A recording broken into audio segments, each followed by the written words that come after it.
In the 11th hour, the U.S. and Canada reached a new North American free trade deal overnight after months of difficult negotiations. ABC's Linda Lopez has the details.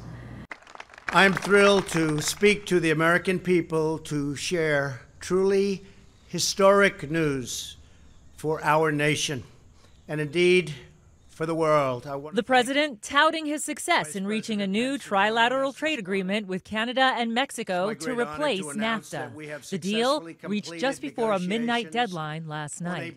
The agreement is expected to open the Canadian dairy market to American farmers and promises protection to Canada's auto industry from the tariffs President Trump had threatened.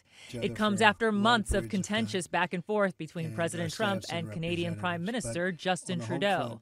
As recently as last week at the UN, the president criticizing Trudeau and his negotiating tactics. His tariffs are too high and he doesn't seem to want to move, and I've told him forget about it. Trudeau saying in reaction to the deal that free and fair trade in North America, a trading zone that accounts for more than a quarter of the world's economy with just 7% of its population, is in a much more stable place than it was yesterday.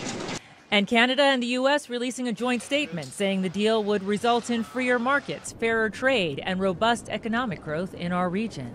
The new trade agreement still has to be approved by Congress, and House Minority Leader Nancy Pelosi is not signing on just yet, releasing a statement saying, in part, Democrats will closely scrutinize the text of the Trump administration's NAFTA proposal.